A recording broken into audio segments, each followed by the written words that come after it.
আসসালামু আলাইকুম রহমতুল্লাহ বারাকাত। উপসাগরের প্রসঙ্গে আরেকটি কথা না বললেই নয় যে আমরা ইদানিং লক্ষ্য করেছি যুক্তরাষ্ট্র হামলা চালিয়েছে তাদের কয়েকটি শহরে, ইরানের কয়েকটি শহরে। ইরান যুক্তরাষ্ট্রের 18টি সামরিক ঘাঁটিতে পাল্টা হামলা চালিয়ে দেখিয়ে দিয়েছে ইরান এখনো কতটা শক্তিশালী। ইসরায়েল লেবাননে হামলা চালিয়েছে, তারা বৈরুতে হামলা চালিয়েছে। ইরান ইসরায়েলে নতুন করে হামলা চালিয়ে দেখিয়ে দিয়েছে যে ইরান এখনো কতটা শক্তিশালী। যে যুক্তরাষ্ট্র, যে ইসরায়েল সে 28শে ফেব্রুয়ারি হামলা চালিয়ে বলেছিল ইরানকে তারা দুর্বল করে দিয়েছে, ইরানের এখন আর সামরিক সক্ষমতা বলতে কিছুই নাই, তাদের আকাশ প্রতিরক্ষা ব্যবস্থা ধ্বংস হয়ে গেছে, তাদের বিমান প্রতিরক্ষা ব্যবস্থা ধ্বংস হয়ে গেছে, তাদের নৌ প্রতিরক্ষা ব্যবস্থা ধ্বংস হয়ে গেছে, তাদের সে বক্তব্য এখন তাদের জন্যই বুমেরাং। তারা এখন বুঝতে পারছে ইরান এখনো কতটা শক্তিশালী। যেখানে যুক্তরাষ্ট্র অ্যাপাচি হেলিকপ্টার ধ্বংস করার পরে যুক্তরাষ্ট্র মনে করেছিল তারা হামলা চালিয়ে ইরানকে একটা ধমক দেবে, কিন্তু না, শেষ রক্ষা হয়নি। ইরান প্রতি আক্রমণ চালিয়েছে। ইরানের আকাশে মার্কিন বিমানকে ভূপাতিত করেছে, মার্কিন ড্রোনকে ভূপাতিত করেছে। কাজেই মধ্যপ্রাচ্যে এখন যুক্তরাষ্ট্রকে নতুন করে ভাবতে হচ্ছে।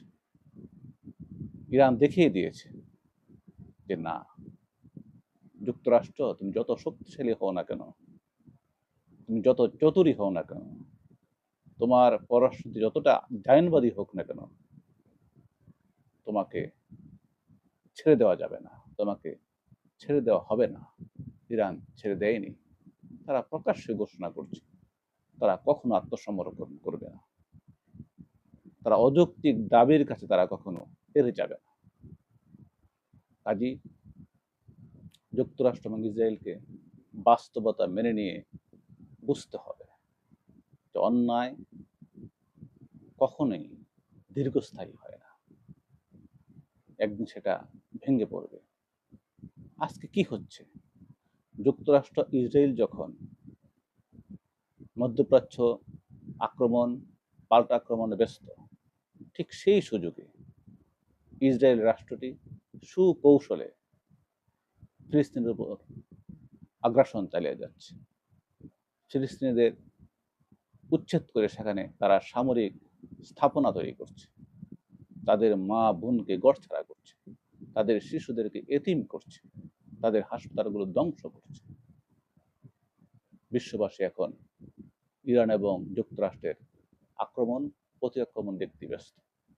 সমস্ত electronics, print media, social media তারা সেই যুদ্ধের ধামামা, যুদ্ধের খবর জোগাতেই ব্যস্ত। কিন্তু এর পেছনে, এর ভিতরে ইসরায়েল নামক সেই জায়নবাদী গোষ্ঠীটি সুকৌশলে বিশ্ববাসীর চোখকে ফাঁকি দিয়ে তারা ফিলিস্তিনে দিনের পর দিন, মাসের পর মাস নির্যাতন, নিষ্পেষণ করে যাচ্ছে, তাদের মা বোনদের এতিম করছে, তাদের উপর অত্যাচার চালাচ্ছে, তাদেরকে পঙ্গু করছে, তাদেরকে ক্ষুধার্ত করছে। আজকে তারা খাদ্যের আশায় পথে পথে ঘুরছে, তাদের শিশুগুলো ক্ষুধার্ত অবস্থায় কান্না করছে, তাদের সে কান্নার আওয়াজ পৃথিবীর মানুষ শুনতে পায় না। তারা মুসলমান, অথচ বিশ্বের 200 কোটি মুসলমান তাদের আওয়াজ শুনতে পায় না, তাদের আবদার শুনতে পায় না, তাদের মুখ ছবি দেখতে পায় না। আমরা বিশ্বাস করি বর্তমান মধ্যপ্রাচ্যে ইরানের যে অবস্থা, সেটা অবশ্যই সঠিক অবস্থা। এই আগ্রাসী নীতির বিরুদ্ধে ইরানই একমাত্র রাষ্ট্র যে মাথা উঁচু করে দাঁড়িয়েছে, প্রতিবাদ করেছে, আঘাতের প্রতি প্রতি আঘাত করেছে, পাল্টা আক্রমণ করে দেখিয়ে দিয়েছে যে না, আমরাও পারি। আজকে প্রায় অর্ধশত বছর যাবৎ ইরানের বিরুদ্ধে মার্কিন যুক্তরাষ্ট্র বিভিন্ন ধরনের অবরোধ করে রেখেছে, নিষেধাজ্ঞা দিয়ে রেখেছে। সেই নিষেধাজ্ঞা, সেই অবরোধকে উপেক্ষা করে এই রাষ্ট্রটি মধ্যপ্রাচ্যে এভাবে মাথা উঁচু করে দাঁড়িয়ে মার্কিন যুক্তরাষ্ট্রের বিরুদ্ধে কথা বলবে, মার্কিন যুক্তরাষ্ট্রের বিরুদ্ধে অস্ত্র ধরবে, সেটা কেউ ভাবতেই পারেনি। কিন্তু ইরানের জনগণ, ইরানের মানুষ সেটা দেখিয়ে দিয়েছে যে আমরা সেই জাতি, আমরা সেই বীরের জাতি, যাদেরকে আলেকজান্ডার থামাতে পারেনি,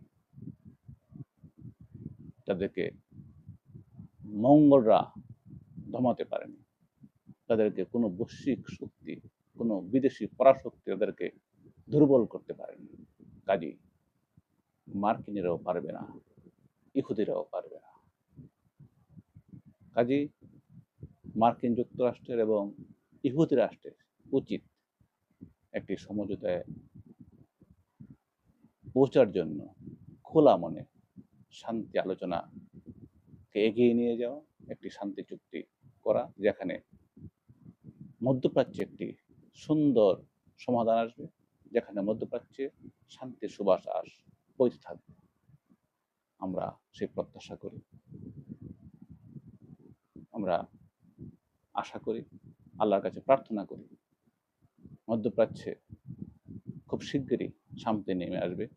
সেখানকার প্রতিটি মানুষ, প্রতিটি শিশু, প্রতিটি কিশোর কিশোরী, প্রতিটি নরনারী, প্রতিটি বৃদ্ধ বাবা মা তাদের চোখে শান্তি দেখবে, তাদের মুখে হাসি ফুটবে। আল্লাহ পাক আমাদের সবাইকে কবুল করুন, আমিন।